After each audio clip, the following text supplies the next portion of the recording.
Good afternoon, everyone. My name is Tran, and I'm a registered dental assistant. I work for a corporate dental office here in Fort Smith, and I'm also a student studying organizational leadership at University of Fort Smith.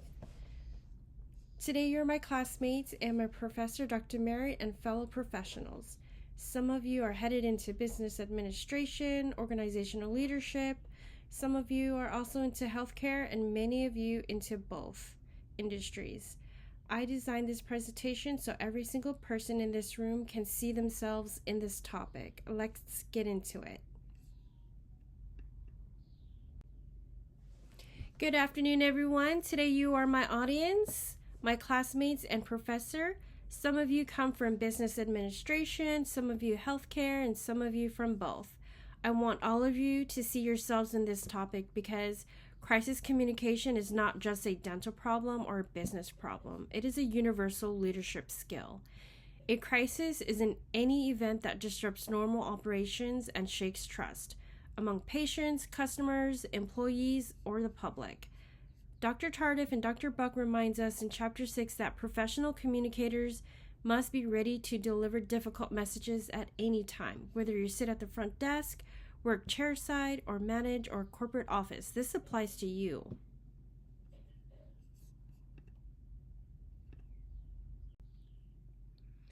Here's the core lesson I want you to walk away with today.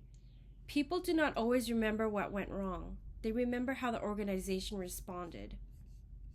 In Chapter 7, Dr. Tardif and Dr. Buck teaches us how that professional etiquette is the daily habits of how we treat people, builds our reputation long before any crisis hits. For those of you that are in business, think about companies you admire. Always what sets them apart is how they handled a failure, not whether they had one. The same is true in healthcare. The best time to plan for a crisis is when there is no crisis. I cannot stress this enough. Step 1. Designate your spokesman before anything happens. Everyone on your team should know when media calls, when a patient is escalating, when something goes wrong, this is a person who speaks. Second, write your message on templates now. Pre-approved language removes panic from the equation. Dr. Tardif and Dr. Buck shows us in Chapter 6 that confident speakers are prepared speakers. For organizational leadership students, this is your standard operating procedure, your SOP for communication. Every well-run organization has one, and does yours? When a crisis happens, the clock is already running. Here is your 3-part formula for the first public statement. Number 1, acknowledge, we are aware of the situation. 2, empathize, we understand this is concerning and we take it seriously. 3, commit, we will update you as soon as we have more information. Do not guess, do not minimize, and do not say no comment. This signals guilt. Dr. Tardif and Dr. Buck's Chapter 6 covers delivering messages under pressure. The key lesson is match your language to your audience, whether you're speaking to a patient in a dental chair or a client in the boardroom. Plain and clear, empathetic language is always the right choice. Let me walk you through 3 real-world scenarios that apply whether you are in a dental office or a corporate setting. Scenario A, infection concern. This is the highest stakes dental scenario can have. Patients must be notified, steps must be explained. This mirrors a product recall in the business world. The principle is identical. Get ahead of it, be transparent, act fast. Scenario B, viral negative review.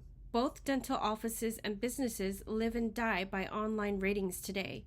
Your public response is a marketing document. Every future customer will read it. Scenario C, staff error. Whether a front desk representative gives you wrong information or a clinical assistant makes a documentation mistake, leadership addresses it. Chapter 7 of Dr. Tardif and Dr. Buck teaches that true professionalism means owning mistakes and not hiding them. Social media is both where crises spread the fastest and where you have the best tool to respond quickly. Dr. Tardif and Dr. Buck dedicate an entire chapter, chapter 8, to social media because our digital identity is now our professional identity. There is no separation. For organizational leadership students, think about this as your crisis communication policy. Who owns the accounts? Who approves the responses? Who has the login credentials if someone leaves the company? For healthcare professionals, in our HIPAA regulated environment, HIPAA stands for Health Insurance Portability and Accountability Act.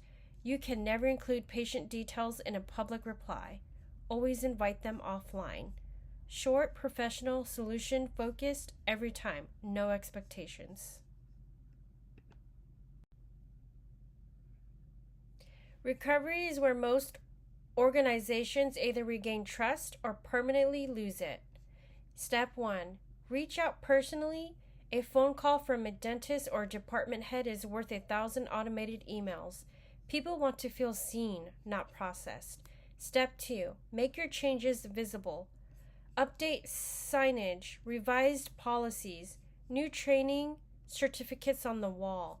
Show people what changed. Do not just say it. Step 3. Commit to consistency. Dr. Tardif and Dr. Buff teach throughout Chapter 6 and Chapter 7 that professional presence is not built on a single moment. It is a habit.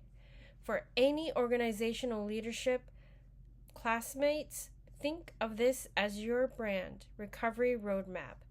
These steps are the same regardless of industry. This is the most important information and is one of the most I want every single person in this room to remember. Crisis communication does not belong to one department. It is not just a front desk job or a clinical job or a manager's job. It is everyone's job.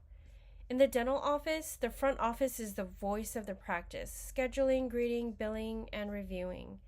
The back office is the experience of the practice, patient care, procedures, and clinical outcomes. If the front desk is warm and professional, but the back office is disorganized, there's a disconnect, and that disconnect becomes a crisis waiting to happen. For organizational leadership students, substitute the front office for customer service and back office for operations. Same principle. Every department must be aligned on communication or the organization is vulnerable. Here is your personal toolkit. 3 things you can do starting today, no matter where you work. 1. Write your plan, 1 page who speaks, what you say, how you respond to reviews. Done is better than perfect. 2. Practice empathetic language. Dr. Tardif and Dr. Buck shows us throughout Chapter 6 and Chapter 7 that communication is a skill, and like any skill, it improves with deliberate practice. The leaders who communicate best in a crisis are the ones who have been practicing good communication every single day. 3. Review it. Communication environments change. New platforms, new team members, new regulations. Schedule a review every 6 months and keep your plan current. Whether you go into healthcare, business, or both, this toolkit applies. Thank you so much for your time today, and I'm happy to take any questions. Have a nice day. Whether you go into dentistry, organizational leadership, business, or both, crisis communication is a skill every professional needs. The only question is whether you develop it before a crisis hits during one. I hope today gave you a head start. Thank you, Dr. Merritt and my classmates.